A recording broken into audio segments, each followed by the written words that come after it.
నమస్కారం friends, welcome back to our channel. ఈరోజు మనం ఒక అద్భుతమైన టైం ట్రావెల్ చేయబోతున్నాం. ప్రస్తుతం మనం 2026 జాన్వరిలో ఉన్నామని అనుకోండి. దేశం మొత్తం ఒకే ఒక విషయం గురించి మాట్లాడుకుంటోంది. అదే గగన్యాన్. చంద్రయాన్, ఆదిత్య మిషన్ల విజయాల తర్వాత ఇస్రో ఇప్పుడు అతిపెద్ద సాహసానికి సిద్ధమైంది. అదే మనుషులను అంతరిక్షంలోకి పంపడం. కానీ ఆ మనుషులు వెళ్లడానికి మార్గం సుగమం చేయడానికి ఒక ప్రత్యేకమైన అతిథి ముందుగా వెళ్తున్నారు. ఆమె ఎవరో కాదు, మన భారతీయ సాంకేతిక అద్భుతం వ్యోమమిత్ర. అసలు ఈ గగన్యాన్ మిషన్ అంటే ఏంటి?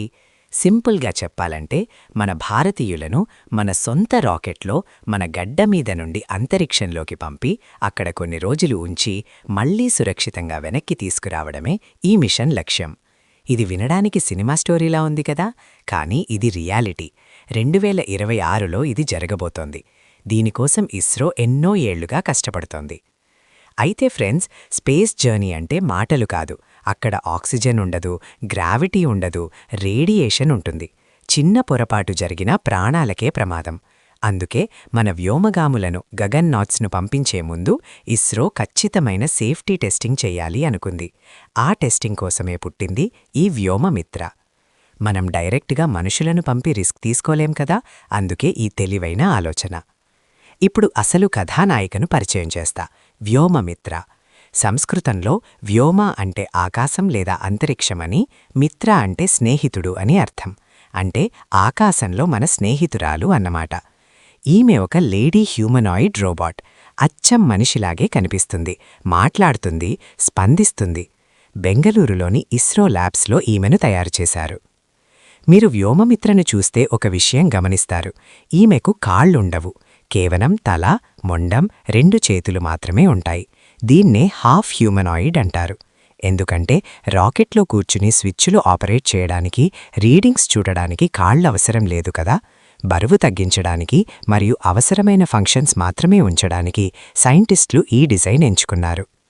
ఈమె కేవలం బొమ్మ కాదు ఫ్రెండ్స్, చాలా తెలివైనది. ఈమెకు ఆర్టిఫిషియల్ ఇంటెలిజెన్స్ AI ఉంది. ఎవరైనా పలకరిస్తే సమాధానం చెప్తుంది. ఇంగ్లీష్ మరియు హిందీ భాషల్లో అనర్గళంగా మాట్లాడగలదు.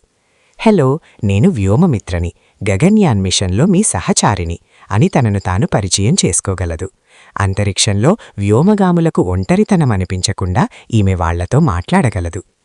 రోదసీలోకి వెళ్లాక ఈమె ఏం చేస్తుంది? ఇదే అసలైన పని. క్రూ మాడ్యూల్లో ఉండే ప్యానెల్స్ని ఆపరేట్ చేస్తుంది. అక్కడ ఉండే స్విచ్చులను ప్రెస్ చేస్తుంది. డిస్ప్లే స్క్రీన్స్లో వచ్చే రీడింగ్స్ని గమనిస్తుంది.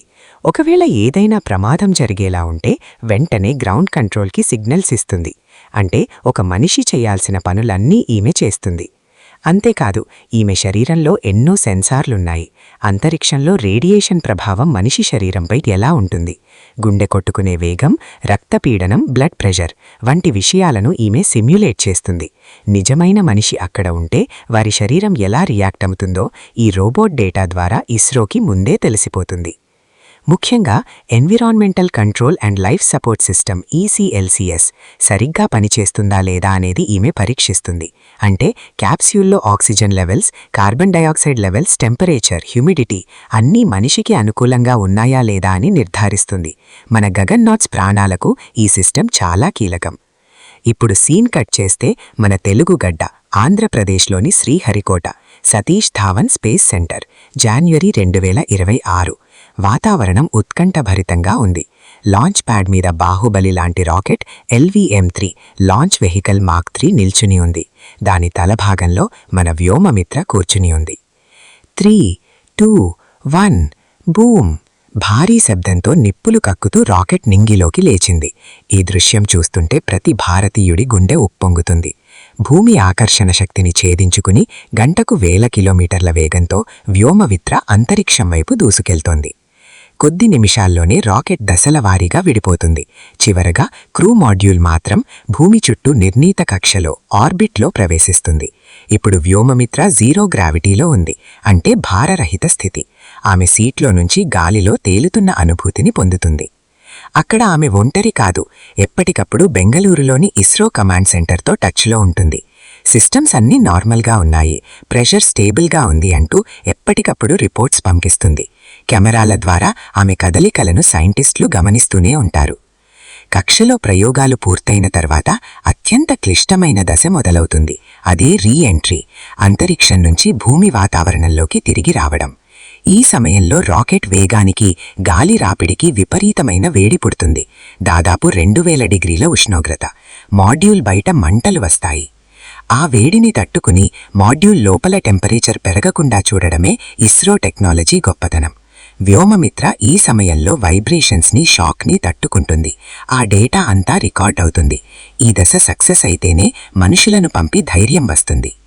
భూమికి దగ్గరగా రాగానే పారాచూట్లు తెరుచుకుంటాయి. రాకెట్ వేగం తగ్గుతుంది. బంగాళాఖాతంలో బే ఆఫ్ బెంగాల్లో ఈ మాడ్యూల్ సురక్షితంగా నీటిలో పడుతుంది. ఇండియన్ నేవీ సిబ్బంది వెంటనే వెళ్లి ఆ మాడ్యూల్ని, అందులోని వ్యోమమిత్రని వెలికితీస్తారు. Mission complete.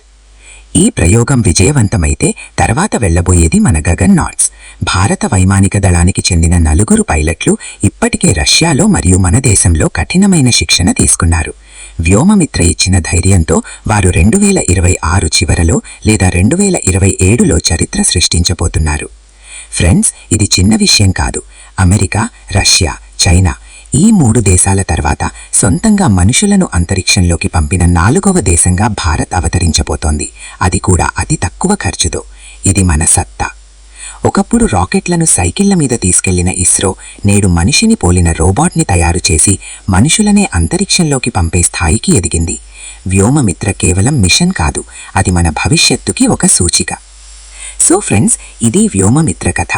2026లో జరగబోయే ఈ అద్భుతం కోసం మీరు ఎంత ఎక్సైటింగ్గా ఉన్నారో కింద కామెంట్స్లో తెలియజేయండి. మన ఇస్రో శాస్త్రవేత్తల కృషికి ఒక లైక్ వేసుకోండి. ఈ వీడియోని మీ ఫ్రెండ్స్ అందరికీ షేర్ చేసి మన తెలుగువారి ఛానల్ని సబ్స్క్రైబ్ చేసుకోవడం మర్చిపోకండి. జై హింద్, జై భారత్.